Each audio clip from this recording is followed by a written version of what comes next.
Well, welcome everyone to another Midweek with Max. Sorry I sound like this, it's my voice. Um, with that, I'm just going to kick it over to Max and team. All right, cool. So thanks everyone for joining this week's Midweek with Max. Obviously, an exciting week last week with TGE. A lot of stuff moving around. Still a lot of dust settling for post TGE stuff that we're handling this week. So just to go through a couple of high-level items people probably care about. We are looking into some edge cases for Spectre users in the points program. So we're pushing through the numbers, making sure that we allocated everyone correctly. So we are looking at that. We are also looking at the pop points where half were locked, half were unlocked. And so don't have anything to announce on that side yet, but we are looking into that and potentially doing something around that to make the mainnet pop mining up to this point a little more economical for users. So running some numbers on that. And as soon as we have something on that side, we will share it. Beyond that, we did get some questions this week. Obviously, now that we have a token out, there's a lot of stuff that we have to be careful about or we can't talk about, and that's both due to legal reasons, third-party obligations. And so just to kind of give a high-level statement, first of all, we will not be talking about any centralized exchange listings. That's not just us, that is pretty much every high-quality project in crypto. That's just how the industry works. And so anything that will be announced in concert with exchanges if and when that happens, or it would just be a listing that happens with no announcement. It depends on how they get treated, but it's not something that will be discussed ahead of time. So people are welcome to speculate and talk about it, but it's not something that you will get any sort of an answer from the official team. That's just how crypto projects work. In addition to that, also for the testnet incentives, the incentives that people got for testnet are the incentives, and understand some people are not happy with certain allocations for certain ways they participated. That's why we're also doing the Hemithic roll, giving away 25 million Hemi tokens for the Hemithic roll. Most of the people who are long-term supporters of the project, they've been in the community, they've been active, they've been doing things on chain, they helped with testing, or that holistic user, not just somebody who did a couple transactions on chain and disappeared and came back a year later. People who have been part of the community either a long time ago in the early days doing a bunch of stuff, or more recently doing, and I'll turn it over to Rick in a minute to go through the specifics of that program, what the qualifications are, but it encapsulates a lot of the really high quality original testnet users and as well some of the more recent valuable contributors to the project. And so you can kind of see the total testnet rewards as what was distributed in the claim process we did on Friday, as well as the 25 million tokens that's going to be going to the Hemithic roll. So with that, I'll turn it over to Rick quickly to talk a little bit more about the Hemithic roll, and then I'll go through engineering updates, and then we can get to questions. All right, so I am going to when OG in the chat. So the criteria is listed right there in the chat. So basically, we wanted to do a balance of early adopters of Hemi, like people who have been here from the start, but also give rewards to newer folks who have been here for key moments, like the people who got the Wendigo roll when mainnet was announced, and the patient ones when I believe it was is that when we announced TGE? We did something close to that. It was like another when milestone, if you will.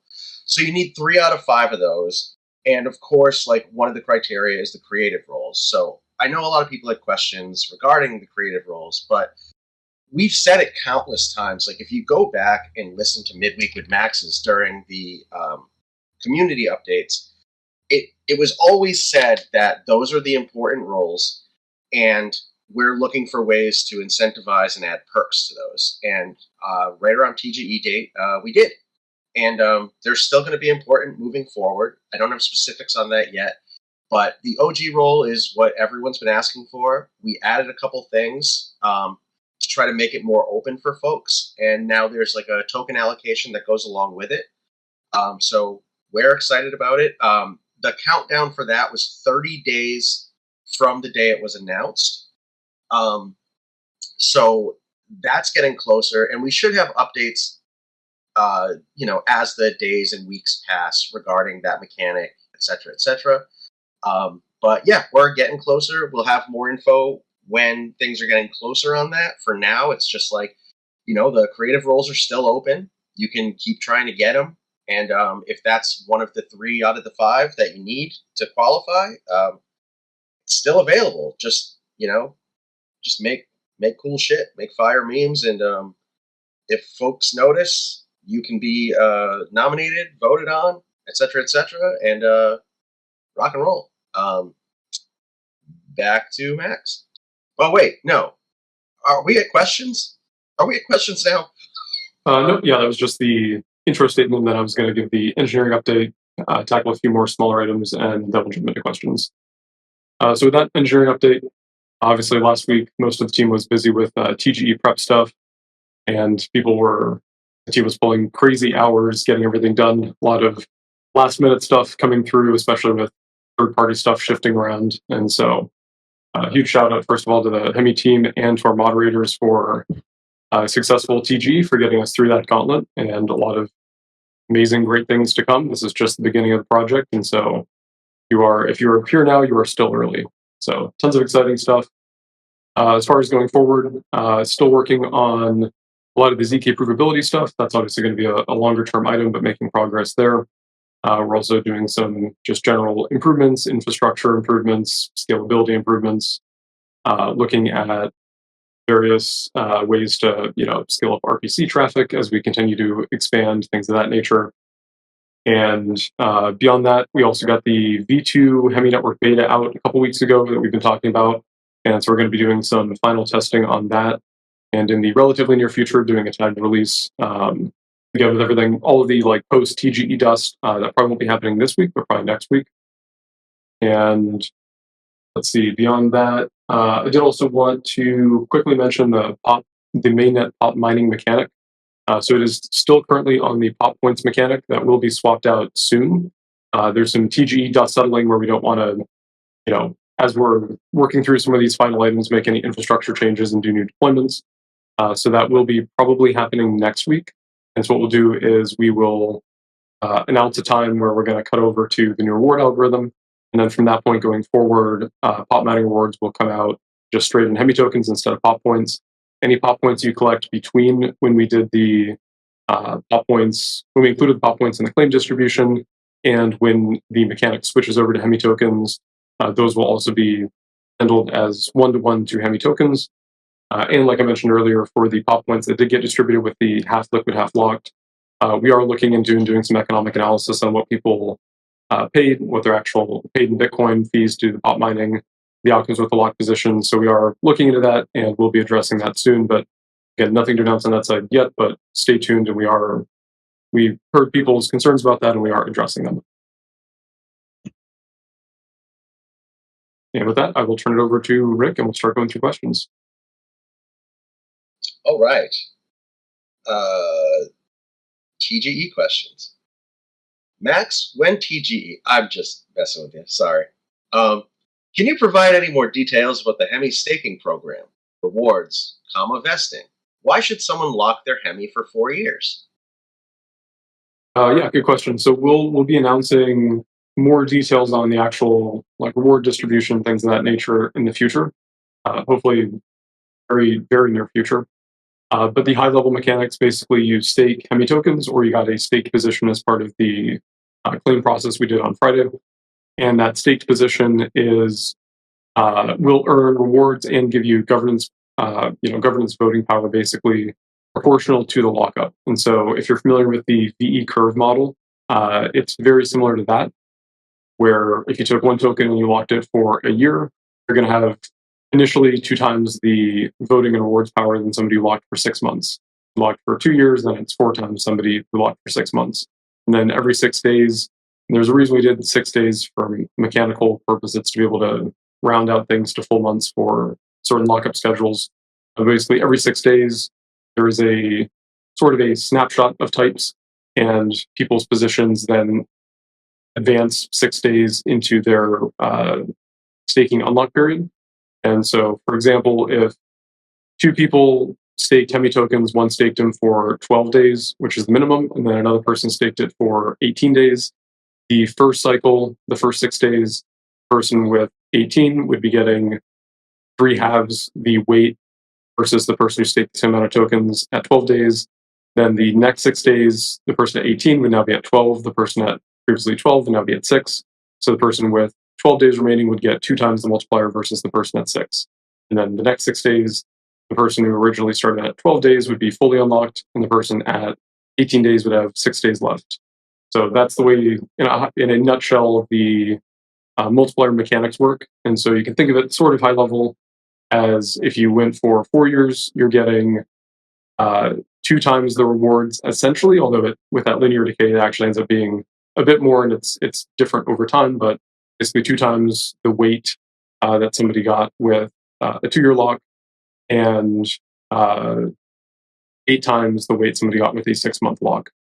So that's the high level mechanics, and we'll be announcing actual numbers for the rewards and distributions in the near future as we finalize that. All Also, right. just sorry to add one more thing to VE Hemi. It's not just about staking and governance.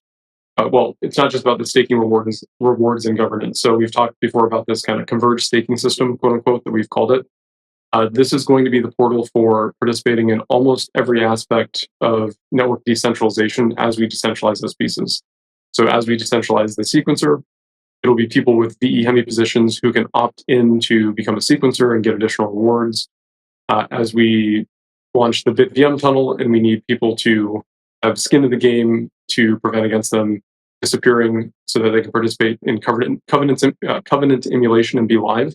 That will be through the VE Hemi system as we decentralize data publication to Ethereum for DA and state root publication, and eventually ZK proof publication. That will all be done through the VE Hemi system.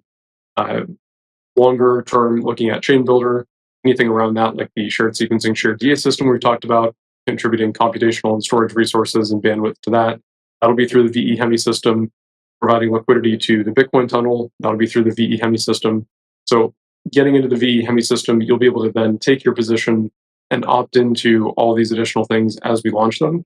And for people who are willing to run the software or take the risk or provide the BTC liquidity or whatever it may be that role requires, you will need, all of that will flow out from a core VE Hemi position that you have, that you sort of quote unquote restake or put in double jeopardy basically to ensure your appropriate behavior in these new protocols, to then opt into those and get additional rewards from those decentralized components. So of course that won't affect pop mining, because pop mining is just taking data, publishing it to Bitcoin. There's no stake that's needed to keep people honest in doing that. But any of the roles on the network as we decentralize things that need people to have skin in the game that can get slashed in the event that they misbehave, all of that will flow through the VE Hemi system. All right. Will the Hemi team add USDT/USDC liquidity on the Hemi network? Currently, there seems to be more than 95% Hemi single-sided liquidity. So can't speak to specifics, partly just due to a lack of knowledge on exactly what we're doing on that side. We are definitely going to be working on getting more liquidity in major markets, especially on-chain.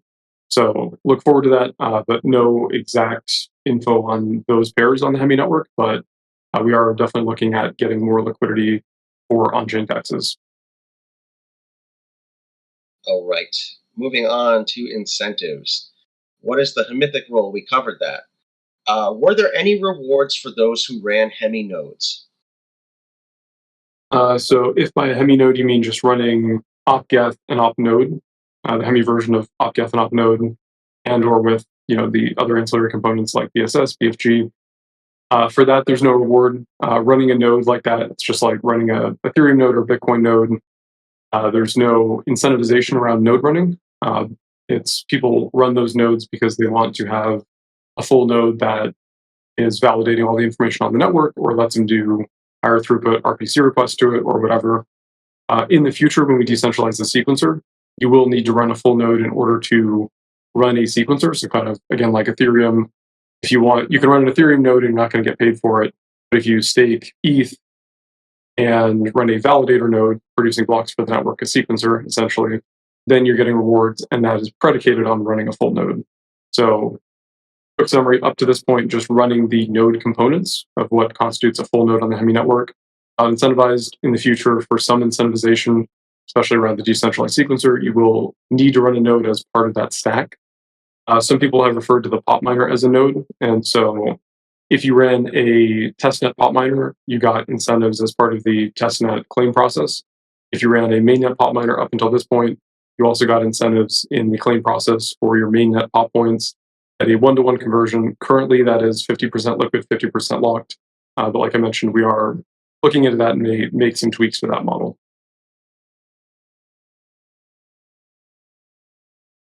All right. Ba, ba, ba, ba, ba.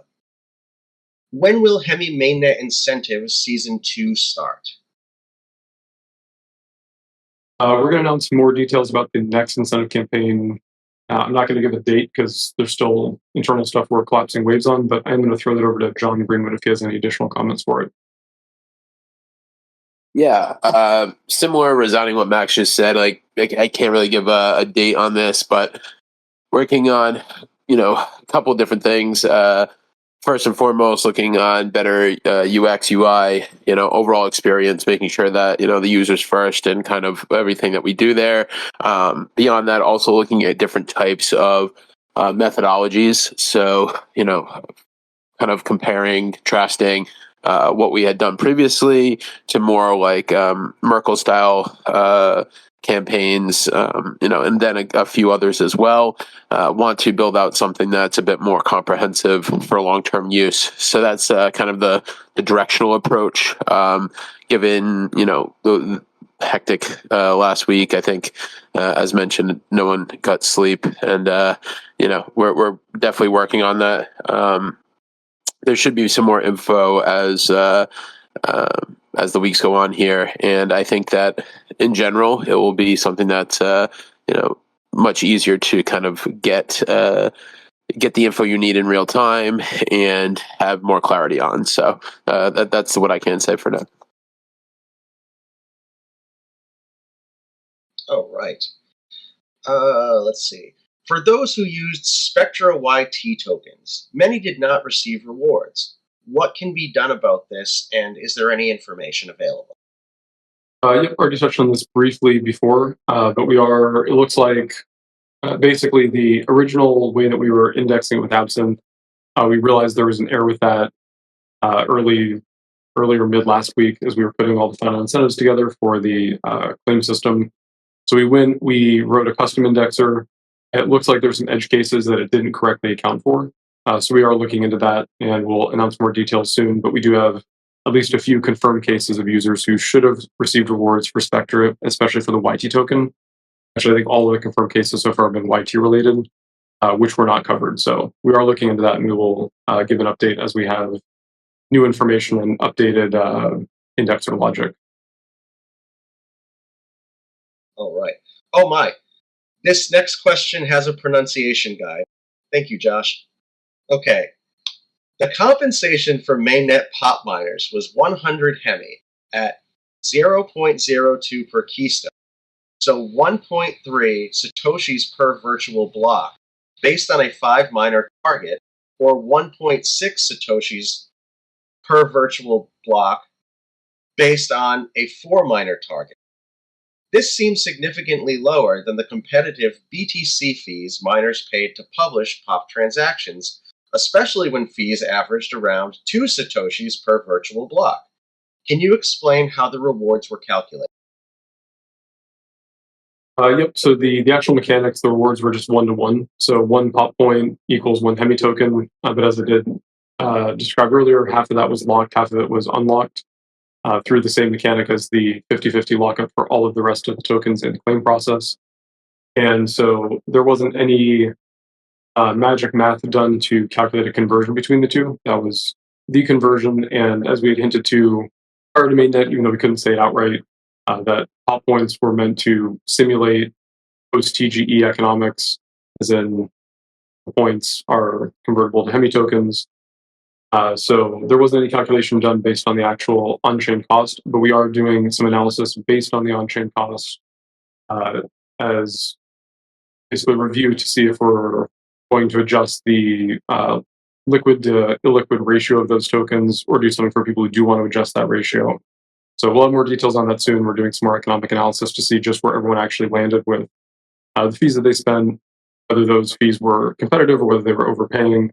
And so it's a little more complicated than just looking at the actual fees users paid versus the outcome, because they could have been overpaying relative to the current market. There were some pop miners, even just at looking at super high level stats that we've run so far, who were only mining in very competitive times when there weren't a lot of other miners, and they were playing the fee market very well. And so those people did a lot better than other users. And the point of the pop payout system is to incentivize that efficiency seeking behavior. But short answer, we are doing a economic analysis of basically for competitive users who are pop mining the way you should, essentially, with competitive fees, and when there wasn't a very crowded pop mining market, what were their outcomes, and we're using that to inform making some changes potentially to the balance of liquid to illiquid tokens. So again, more details on that soon. Already probably described that 3 times by now, but that's where we're at on the pop points so far for mainnet. All right. How will the pop payout mechanics work after the new algorithm is implemented? So the new algorithm is going to be, it's going to adjust the number of Hemi tokens distributed per keystone period. So right now, the mechanic we've been using up through TGE that's still active today, that we'll be replacing in the near future, was 100 pop points distributed amongst everybody who successfully mined that keystone within a certain period of time before the payout occurred. The new algorithm is going to take into account the timeliness of those publications versus other publications of the same keystone, and it's going to be a floating rate. So instead of a fixed 100 pop points or Hemi tokens, that amount is going to float, obviously within certain upper bounds, based on the actual pop mining performance. So it's going to, for example, if there were only 3 pop miners in a keystone period and we're targeting 4 to 5, then it would adjust the rewards up in the next keystone period to attempt to incentivize more people to do pop mining to reach that target. Likewise, if we're above the pop mining targets, if there's 7 pop miners active in a keystone period, it's going to take that into account and adjust down the total rewards allocation for the next keystone period. So a little more complicated than that, because it's looking at not just the latest keystone, it's looking at previous ones and doing a weighted blend based on recency.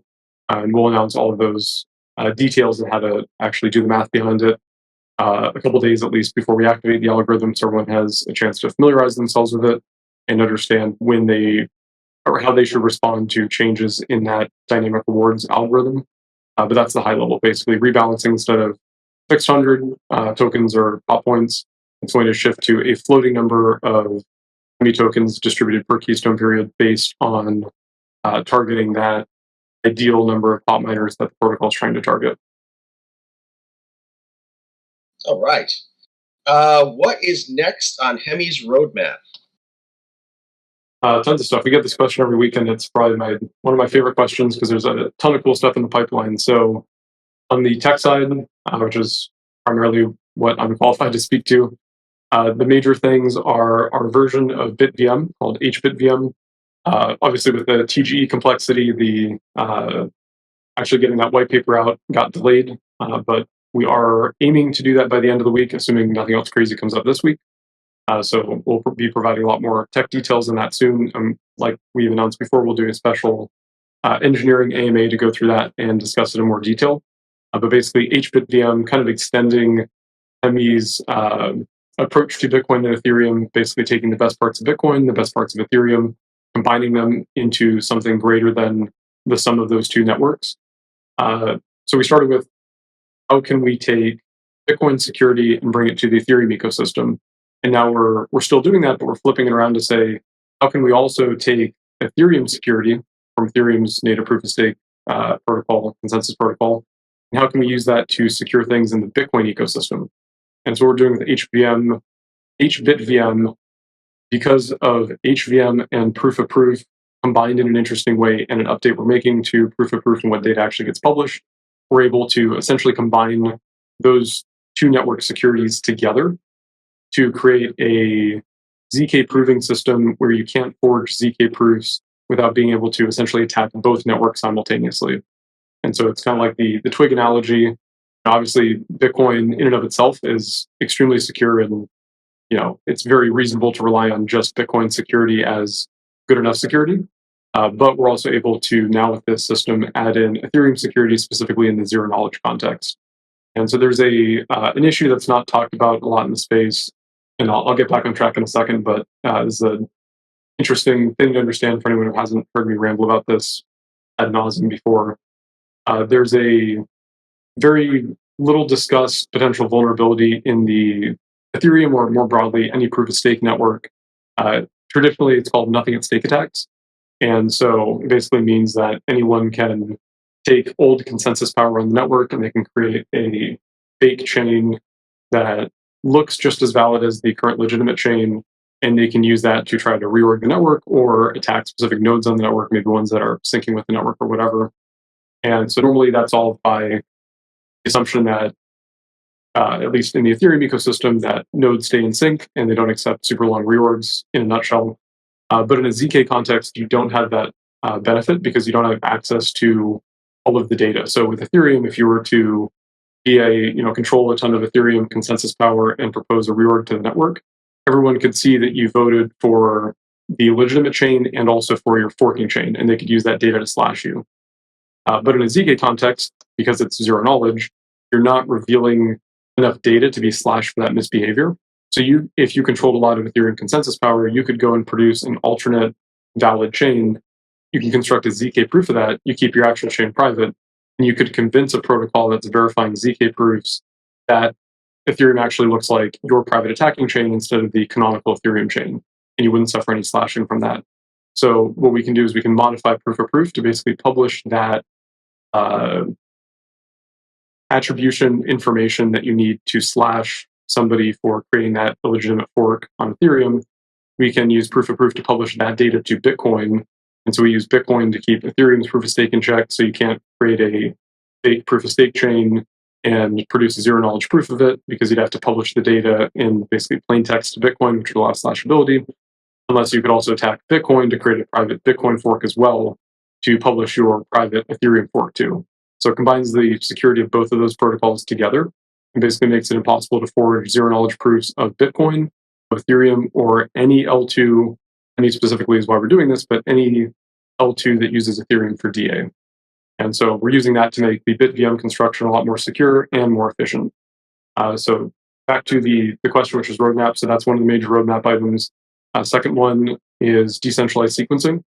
And so because we have Bitcoin finality through proof of proof, we have the flexibility to adopt a much more decentralized and liveness preserving protocol for proof of stake for decentralized sequencing versus what a lot of other networks have to do because of constraints of their architecture. And so that lets us use something akin to Ethereum style proof of stake, which can handle tens of thousands, hundreds of thousands, potentially millions of validators. So extreme decentralization, and also allows liveness preserving properties. Basically, you can have a small reorg. That reorg can be handled by the network instead of the network halting, and it can survive and recover from that and continue moving. And because we have Bitcoin finality, if you need absolute security, you can wait until Bitcoin finality for a particular transaction. But in the realistic sense of how most people are using the chain and working with interoperability protocols and whatnot, you have a certain baseline security assumption from the native proof of stake as well. So that's the roadmap. Beyond that, decentralized data publishing to Ethereum. As part of HBitVM, a subcomponent of that is ZK provability. So once we have ZK provability of Hemi working end-to-end, we will also be a full ZK rollup to Ethereum. So Ethereum side settlement will be based purely on ZK proofs, and it'll be a lot faster as well. We'll probably start the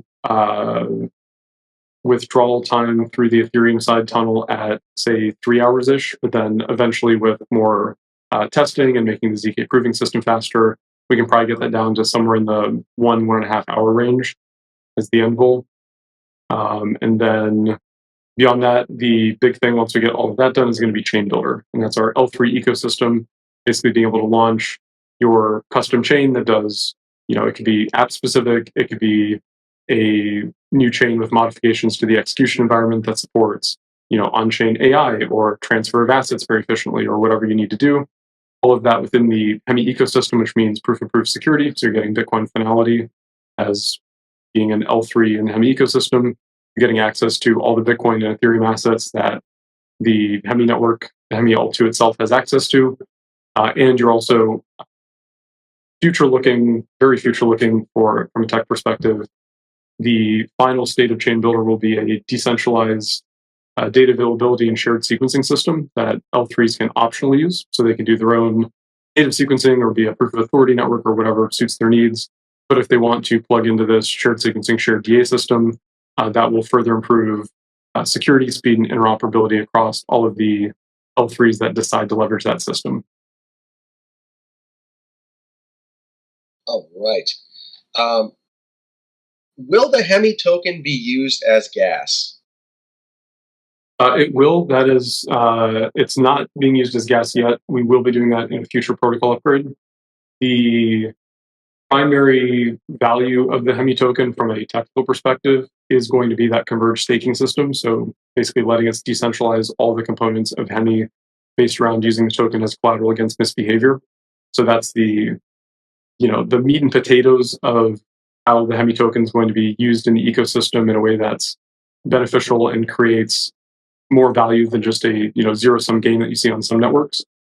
But yes, we will also be enabling the Hemi token as the preferred gas token on the Hemi network. And the way that that's going to work is you'll still be able to pay fees in ETH, but fees paid in ETH will get converted by the protocol through on-chain dexes into Hemi before being distributed to sequencers. And so there's going to be a fee applied to that. And so the most efficient or the cheapest way to do transactions once we launch that feature will be using the Hemi token because it doesn't go through that conversion process and have that fee applied to it. All right. Super broad question. Are there any updates about anything NFT related before Miracle asks? I'm reading his mind right now. Don't think I have anything specific to share on the NFT front. Okay. Miracle, you can't get mad, I asked. Any information regarding VBK updates? Yep. Yeah, the long pole in that tent is on the technical side. So basically, because the VBK addresses are in a different format, we need to create a slightly different claim system for being able to convert your public key format from the VBK format into the Ethereum format and then be able to sign a message that allows us to extract your public key from a signature on chain. And so we are working on that, but that's the roadblock there is that technical piece that we need to solve in order to make the claims from a VBK address, basically converting that into a Hemi address possible. So coming soon, but that's the current holdup. It's just that tech piece of it. All right. Let's see. Does Hemi plan to incentivize ecosystem projects being built on Hemi? Yeah, absolutely. We're putting together a grants and bounty program. So I know I've been talking about that for a while, and it's something that post TGE, once the dust settles, I think we'll be able to get that finalized and published and start engaging projects through that instead of just one-off, like we've been doing on the side with a couple projects up to this point. But yeah, we're going to have a grants program, and it's going to, at a super high level, work in two ways. So the first is, hey, you want to build something, come to us with a proposal of what you want to build, what it looks like, timeline, economics, whatever is relevant to that specific project. Obviously, if you're doing something like a custom block explorer or a pop data dashboard or whatever, those things wouldn't have economics, but whatever applies to your project, we'd have a form for you to fill out, we'd review it, see if it's something that the team's interested in incentivizing and seeing built in the ecosystem. And obviously there's additional checks for, do you have the right team to build this? Is the idea fleshed out enough, et cetera, et cetera. And then the other piece of that is going to be things that we want to see people build around HVM specifically. So things like a non-custodial DEX, non-custodial Bitcoin lending protocol, a Bitcoin MEV marketplace, all kinds of other interesting constructions that are made possible with HVM. And so if you don't know what you want to build, but you want to build something, you can go and see those ideas for like HVM specific apps that we want to see built, and you can apply to be the person or the team that is being incentivized to build that. And we'll provide like super high level, I don't want to say a spec, but a description of here's how you use the HVM features to build this kind of thing. Here's things to think about, considerations. Here's, maybe for some of them, here's a very simple example code that does the thing, but it's not production grade. It doesn't have, bells and whistles and features and usability and UI and this, that, the other. So we'll see how that piece evolves. But basically, two parts. One, you have an idea for something you want to build, get in touch with us. We'll get it sorted as to where it fits into the overall ecosystem and the bounty program. Or B, if you want to build something HVM specific, we'll be putting out ideas for those HVM based projects that we want to see the community start building around. All right. Speaking of building, you told me to build an authenticated AI interface marketplace. What unique Hemi? Hey, Alpha. what unique Hemi Bitcoin features can I use to build this? Good question. This is actually perfectly in line with the previous bounty discussion. So this is like one of the apps that we want to see built on Hemi. This is going to be part of that bounty program. So super high level, basically. So AI authenticated or Bitcoin authenticated AI marketplace. The way that it works is there's a couple different ways you could do it, but high level, basically everything that's published to Hemi gets timestamped, if you will, to Bitcoin. And so it gives you a Bitcoin-based audit trail of when certain data was first introduced or published in a public forum. And so if you take a AI inference model, so you have a bunch of images or text or whatever, and you have an AI model that you train on that, the end result is going to be this basically collection of weights that constitute your model. And again, this is super high level, but basically you can Merkleize that, put that into a Merkle tree, get a root, and that root uniquely identifies that that exact AI model with the structure of it, the weights, everything. And so you can publish that state root to Hemi in a smart contract that keeps track of, you basically register that as an AI model that you're introducing into the system. Because of proof of proof, that eventually gets timestamped to Bitcoin by pop miners who are publishing Hemi data. So you can authenticate anything in a Hemi block to a L2 keystone that gets published to Bitcoin. So you now have an audit trail where you say, okay, this model existed at this point in time, and there's now evidence, not just that it got published to the Hemi network, but that it got basically summed up or summarized and published to Bitcoin. And so you can say, unless somebody were to attack Bitcoin, we know that this user registered this model at this point in time. You're not revealing your model, so you can keep your model proprietary, but you are basically putting a stake in the ground saying, this is my model, and claim that this is your proprietary model is backed up by that Bitcoin publication. And then you can use, and the technology is still evolving for this, but it's come a far way in the last year or 2 years. The keyword is ZKML, or zero knowledge machine learning. And there's algorithms, especially for certain AI models that are structured in certain ways that are more efficient for this purpose.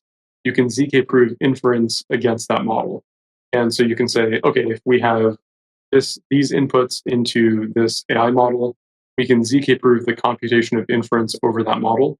It's still very impractical to do ZK proving of the training of the model. That's extremely compute intensive. Maybe eventually we'll get there. There's people working on it. But the inference side, there are practical zero knowledge proving systems for machine learning models right now. And so once you timestamp your model to Hemi and thus to Bitcoin, then you can create a marketplace where people can say, hey, I want to use John's model or Marco's model or whatever, and I want them to input this data into it, and I want them to return the result of that inference to me. I never see the model. They're the ones who do the computation. They construct the ZK proof of inference over that model. And that ZK proof is going to validate against that Merkle root, basically, of your model structure and weights. And so what you get with that is an end-to-end. Everyone can train proprietary models. They can timestamp them to Bitcoin through Hemi to basically stake their position, and stake's the wrong word, but basically put a stick in the ground and say, this is my model, and it registered at this point in time, and that's backed up by Bitcoin. I'm the one who owns that model. And then anyone who wants to do inference against that model can pay in this open marketplace. They give the inputs.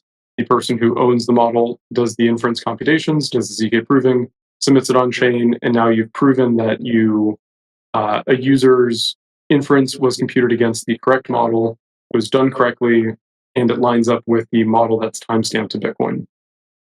And so as far as practical use cases, obviously there could be people who just train cool models that other people in the ecosystem want to use. But there's also a lot of applications for companies that want to prove the validity of their AI model in some way, or prove that they are, say, using the same model for everybody.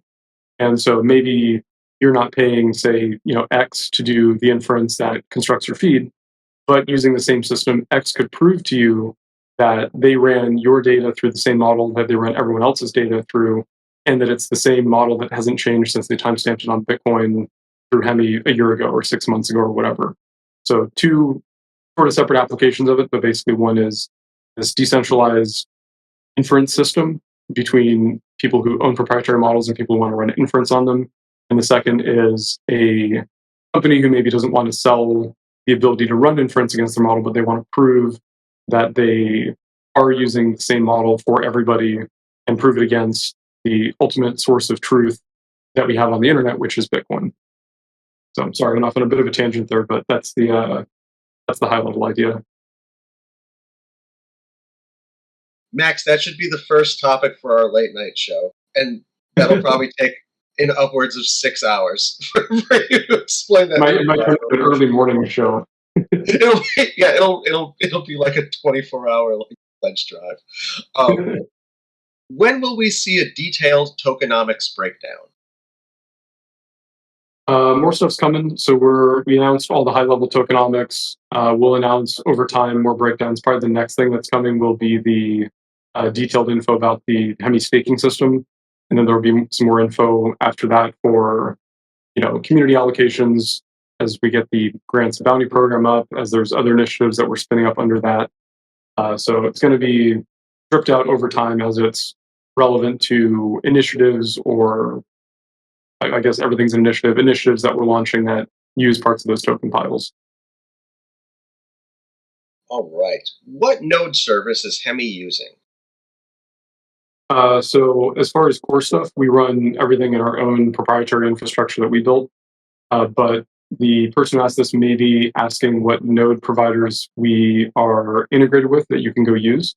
So if you either don't want to use our public RPC, or you do want to use it, but you want a backup or a failover, or maybe you use another provider as the primary and have our RPC as the failover or whatever, we're integrated with DRPC, QuickNode, and John, actually, you could probably, John JCV, you could speak to if there's any others that have been flipped live yet. No, I think DRPC and QuickNodes are the two main ones. So, obviously, if you need nodes, go talk to one of them. They are both absolutely great. Love them, and I say this as someone who ran nodes for Block Cloud for quite a few years, and it is a pain in the ass to do. So, happy for anyone who does it, and highly recommend. And unless you have a specific need to run a node yourself, it's always best to leave that to someone who that's all they pay attention to. Because again, it is a pain in the ass to run nodes. Trust me, I did it for many years pre-Hemi. So Yep, the less you do yourself, the better. Yeah, and the L2 nodes, there's so many moving pieces because you're network on top of other networks, and in our case, your network on top of both Ethereum and Bitcoin. So there's anyone who wants to run a node, we encourage you to do it. And I think we made some updates to the docs that make it easier, and it will be getting easier too once we finalize this V2 release.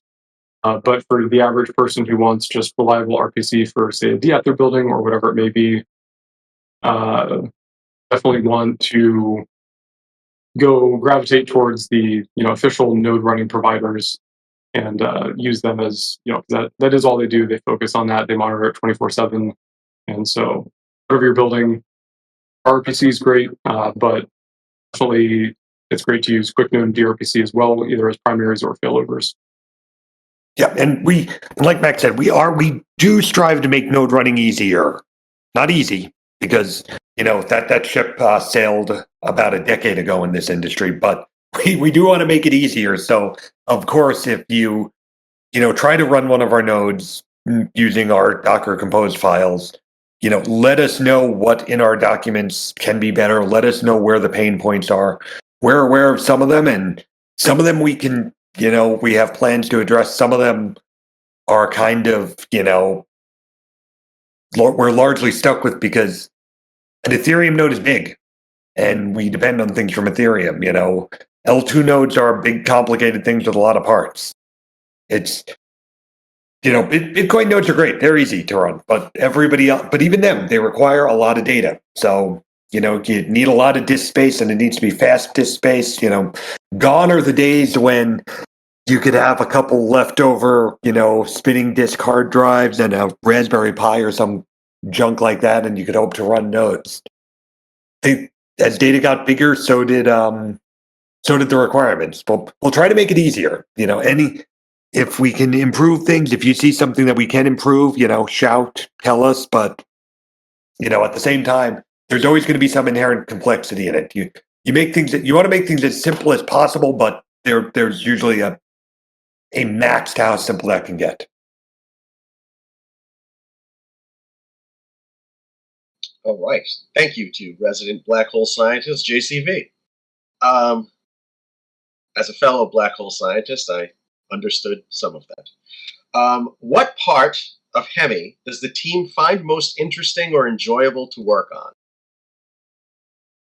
I'll say personally, at least at the moment, probably the most exciting part's the ZK provability and HBitPM side of it. It's a fascinating combination of consensus protocols, bleeding edge zero knowledge cryptography, really cool ways of combining different attributes of Bitcoin and Ethereum together in unique ways that people haven't done before. And it also leverages what we've already built with POP and HVM. So it's exciting to work on.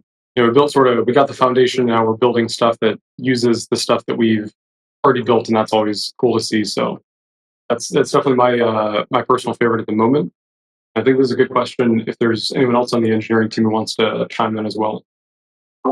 Yeah, I'll say. I mean, that stuff is super cool. That is that stuff. Like the math there is very, very is just awesome. But I'm also kind of really digging right now some of the security shit. Like, actually looking into, and there are other people here who do a lot of this with me, or maybe even more of it than I do. But actually worried about what does it take to secure both.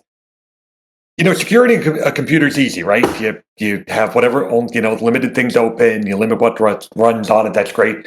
But then how do you start securing a network where there's a lot of things and there's a lot of multiple components, but then also how do you secure a team? Because every additional person who's involved has a different attack surface, has a different set of things that they do, and there's lots of ways that could go really wrong. And, so there's a lot of moving parts, and it's kind of cool because it's a weird, ill-defined problem where you have to think about what do the bad guys want to do? Like, if I want to break into your shit, what do I want to do it? And that's kind of the thinking that you need to stop someone from doing that. It's not just pure defensive, it's thinking about what do the bad guys do also. And that's I think that's fun too. I can add something to that. So, in order to make Max's crazy ideas work, we need a surprising amount of performance. So, and I truly enjoy working on those high performance pieces of code that indeed do handle millions of records. So that's always fun for me to hack on.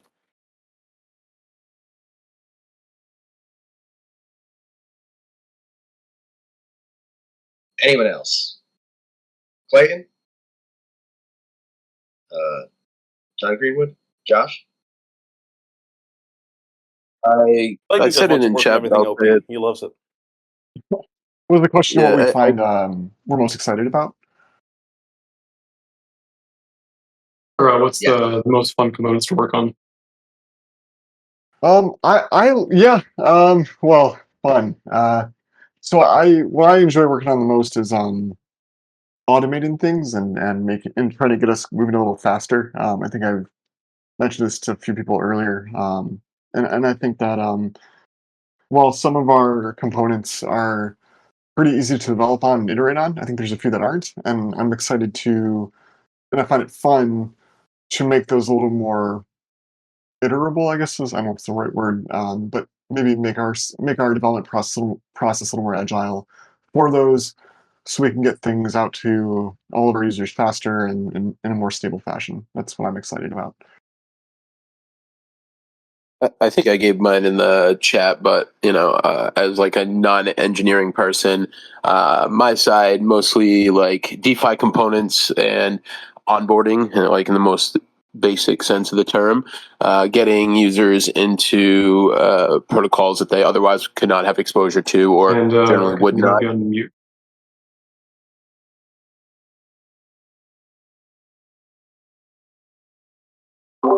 And Rick, what parts are you most excited on that you're got your hands in?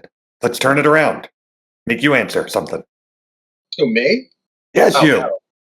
I think the most fun part is that I'm like the guinea pig of anything that happens. It's like, how do we explain this to 5-year-olds? Let's ask Rick. How do we, here's a security question here. Let's give it to Rick first. Like, I don't know. That's my favorite part, to be perfectly honest. That and making memes is pretty fun. Not being told to burn in hell is good. That was a wild ride last week. Yeah, I don't know. That's all I got. Anyone else? I enjoy working on the more core infrastructure parts, especially things like the pop miner, and whilst confusing TBC is also fun to work on. A lot of the security related parts are very interesting, and there's a lot of interesting challenges for keeping a network this scale secure. So the ZKE proving stuff is also a lot of fun and very interesting. Alpha. Oh, sorry. Go ahead. Sorry. I personally also really like working on the core daemons and designing and getting all those pieces interacting with each other. I think that's a particularly fun for me. Right. Alpha has threatened to leave Midweek with Max if I don't mention the fact that she ranked all of our profiles. So there you go, Alpha. I have mentioned it. You don't have to leave now. Okay, back to questions. Oh, also, Clayton is apparently aura farming due to his voice. I was asked to point that out. So, good voice, Clayton. People like it. Thanks. And where can I find the what's a profile rank? I guess I'm out of the loop, I suppose. Alpha, can you post the link to your profile ranking so everyone can look at it, please? And while you're doing that, I'm going to ask more questions. All right. Could Hemi enable tunneling between Hemi and other chains, such as Monero, using proof of proof?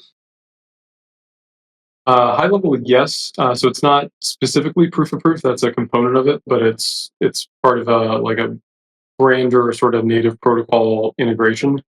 So the architecture of Hemi is built to be a dual chain L2, and so it's talking to Bitcoin. It has a native Bitcoin node embedded inside of the EVM that you can access. You can build smart contracts that talk to it, and it also has the same integration with Ethereum that you see in the Ethereum L2 ecosystem. So you can take that same architecture and you can essentially swap out one of those sides or both of those sides for other chains. And of course, what that complexity looks like depends on which chain you're integrating with. Some would be a lot more practical than others. But one of the sort of long-term protocol level interoperability scaling pieces that we're looking at as interesting is expanding through L3s. So basically taking the Hemi architecture, that dual chain architecture where one leg's in one network, one leg's in another. And so Hemi, left legs in Bitcoin, right legs in Ethereum, move that up a piece. Now you have one of the legs is sitting on the Hemi L2, and the other leg could be another chain like Monero or, throughout Ethereum Classic, Dogecoin, whatever. And you can integrate that into the EVM in a similar way that we did with HVM, where you have this native embedded node of that network running inside of the EVM and accessible to smart contracts. And so for a lot of chains that are not EVM based, that is a way that you can branch out to add interoperability to those networks as well. So you could do that. Like I said, the easiest swap would be swapping Bitcoin out for a Bitcoin-like network because all the componentry is already there. It'll need some tweaks, and if one of the Bitcoin forks added a feature, you'll need to add support for that or consider it or whatever. But that lets you basically scale out the native protocol level integration of other chains in an HVM-like way, or again, mostly non-EVM chains, and do that through L3s. So instead of adding them to the base protocol, so now the Hemi network has Hemi L2 itself has an embedded Bitcoin node and an embedded Litecoin node and an embedded Dogecoin node and an embedded Monero node or whatever. Instead, that gets too complex, and then every time one of those networks has a major update, that's potentially a hard fork the L2 has to do, and that gets totally untenable, and it doesn't scale very well. But adding them through that L3 architecture could be a very interesting way to bring those ecosystems in a very native integrated sense. So you'd have a dedicated L3 that is the connective tissue to, say, Monero or Dogecoin or whatever, and then that can bring in assets and information from that ecosystem into the Hemi ecosystem through that L3, where one of its legs is that other remote chain. All right. How can I get the builder role? I'm going to Uno reverse card to Joshua on this one. Sorry, Josh.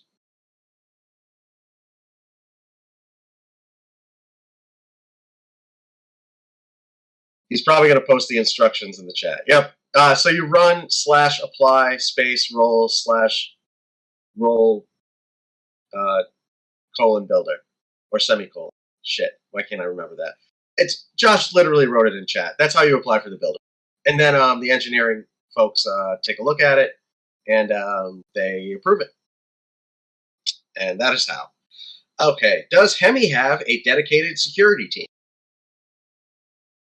We do have a security team. Everyone on the team wears a lot of hats, so they're not purely on the security side, but they're heavily focused on that. Well, I guess we have, I don't know, John, if you want to speak to this a little more. We have one guy who's basically completely dedicated security, and then several other team members who wear a security hat a lot of the time.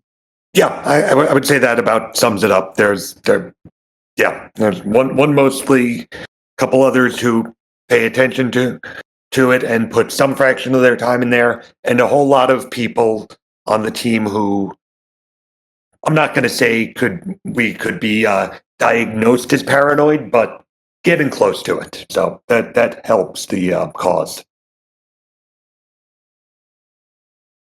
All right. And to close things out, are there any updates for those who purchased Passport node licenses? Not yet. So if you've missed the recent updates, everyone who purchased a Passport node license, except for a few edge cases, and if that's you know who you are and how that's getting handled. But for the majority of people, anyone who bought through the sort of the private community sale we did, or who bought through Impossible Finance with IDIA staking, those all got treated as TVL and they're getting a refund. So the total purchase value of your node was counted as TVL at a 6x multiplier on mainnet for a period of 200 days, which roughly reflects the time between when you bought the node license and TGE date, slightly past TGE date. As far as the refund mechanics, that's mostly on Impossible Finance's side. We're still following up with them to coordinate all of that. It's possible they may have sent some refunds to some groups already. I'm not 100% sure, but we're coordinating with Impossible Finance for the final part of that system. So you already got the TVL rewards. So if you claimed on Friday in the claim process, you already got your rewards for the TVL piece of it. And then we're coordinating with Impossible Finance on the refund side of it. Awesome. And that actually brings us to the end of questions. And because we have another meeting we have to jump to, I just want to say thank you to our moderators. Please be kind to them. They worked disturbing hours last week and fought numerous fires, and they are doing amazing. So thank you to our entire moderation team. We will be back next week. But before we go, let me turn it over to the team for outros, and thank you all for joining. Awesome. Thanks everyone for joining. And we survived the TGE launch, and a lot of amazing things to come after that.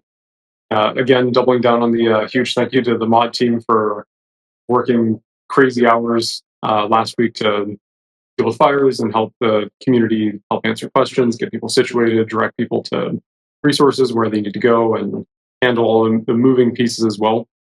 One other small piece I did want to mention that I didn't get to earlier, just as a side note, a lot of people have been asking about being able to bridge the Hemi token between the Hemi network and BNB.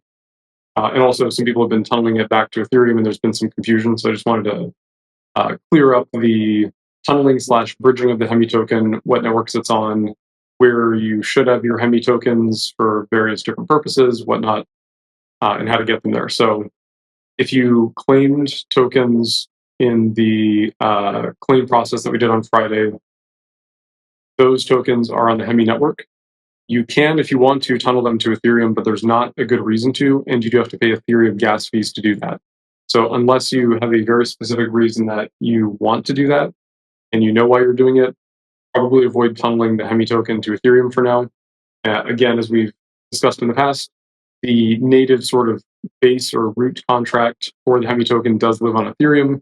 There's reasons for that. It lets us have greater compatibility with third parties who may not index or run nodes for L2s, or maybe they start with something that uses the token on Ethereum and then later they run an L2 node or whatever. And so it gives us more compatibility there.